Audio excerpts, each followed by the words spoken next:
Oi, meu nome é Luma e eu vou falar sobre Solidão dos Moribundos de Norbert Elias.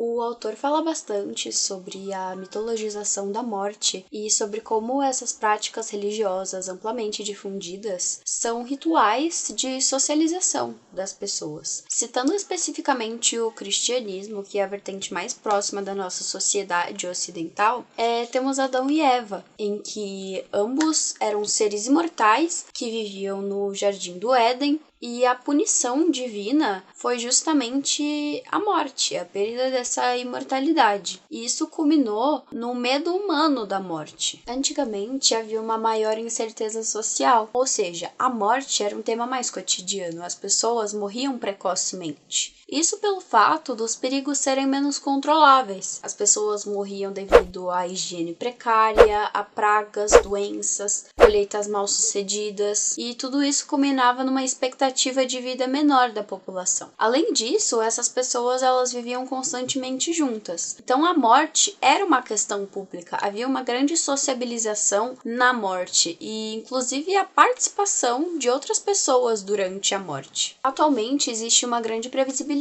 da vida individual. O conhecimento científico fez com que nós conseguíssemos adiar a morte. E uma frase bem legal que é a seguinte: a constatação de que é inevitável está encoberta pelo empenho em adiá-la. E se antes a morte era vista de maneira bastante mitologizada, atualmente ela é vista como o estágio final de um processo natural da vida. E se antes as pessoas se degladiavam no Coliseu, atualmente existe um maior sentimento de identidade entre humanos.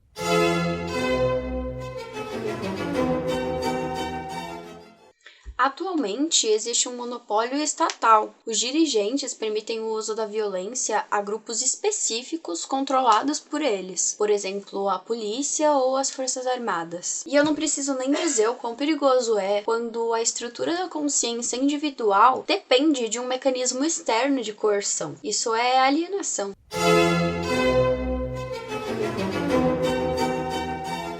Diversas civilizações utilizavam técnicas de conservação de cadáveres. Os egípcios, eles impressionam até hoje com a tecnologia das suas técnicas de mumificação. Houve uma grande mudança na virada para o século XX, durante a Guerra de Secessão dos Estados Unidos. Surgiu uma necessidade logística de levar os corpos dos soldados do norte para o sul. Era muito importante para as famílias verem os corpos no ethos protestante da época. Dessa demanda surgiram pequenos empreendedores que iam nos campos de batalha e seguiam os enfrentamentos, embalsamando os corpos dos soldados.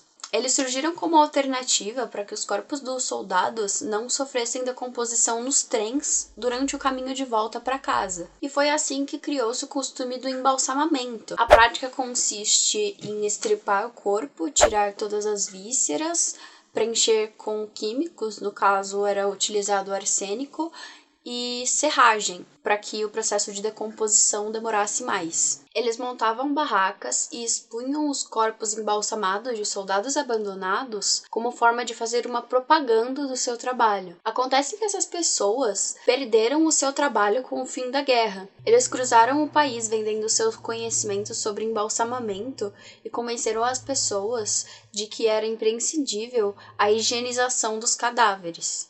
A ideia de que o corpo morto era perigoso se espalhou, quando na verdade todas as causas de contaminação acabam quando o corpo morre, que são espirro, tosse, sangramentos, fezes. Então, o corpo morto ele só é perigoso em caso de doenças endêmicas, como, por exemplo, o ebola ou o coronavírus. Caso contrário, todos os vírus e bactérias morrem juntamente com o corpo. As pessoas cuidaram dos seus mortos em casa praticamente durante toda a história da humanidade. Somente nos últimos 100 anos que houve essa conversão para esse modelo financeiro, em que pessoas de fora da família vêm, retiram o corpo do morto, deixam ele socialmente aceitável para uma cerimônia ou funeral e vendem ele de volta para a família. Atualmente, não utilizamos mais métodos de embalsamamento, eles evoluíram para a tanatopraxia. Houve uma evolução na técnica de embalsamar.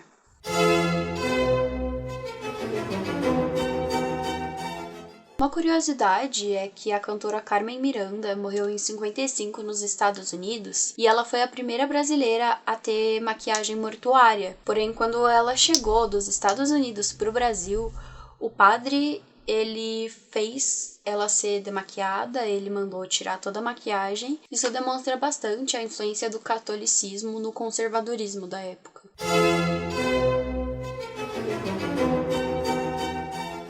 A verdade é que a morte é um problema dos vivos. São os vivos que exigem reverência aos mortos. Tem um conto que é bem legal, que ele fala que 2 andarilhos passam por túmulos abertos e eles veem esses cadáveres que olham para eles e dizem: "O que vocês são, nós fomos.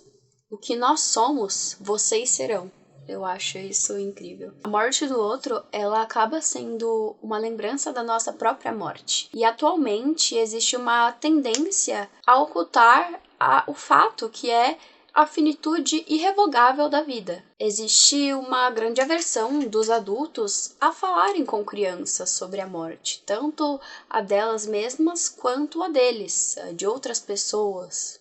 Tudo isso culmina para que cada vez mais as pessoas velhas e moribundas sejam isoladas da sociedade. As pessoas não sabem falar com quem está à beira da morte. Tem essa convenção social em que existem formas e expressões padronizadas de falar com pessoas que estão morrendo. E acaba sendo uma coisa bem fria mesmo. E tudo isso acaba contribuindo para o isolamento tácito dos moribundos. Tudo graças ao distanciamento do tema da morte. A morte nunca foi um tema tão evitado e ela é uma das nossas únicas certezas. Falar sobre a morte não deveria implicar em nenhum desconforto. A morte constitui um tema pouco falado, porém inevitável. E as pessoas que estão morrendo não têm nenhum amparo. E é justamente o fato de termos consciência da finitude da vida que faz com que a gente possa atribuir o sentido da própria vida. Eu espero que vocês tenham gostado do vídeo. Eu vou deixar as referências bibliográficas na descrição, mas eu falei sobre o livro Solidão dos Moribundos. Eu utilizei algumas informações do episódio 7 de The Midnight Gospel e os sites eu coloco para vocês aqui, caso vocês queiram se aprofundar também um pouco mais. E é isso. Eu espero que vocês tenham gostado. Tchau!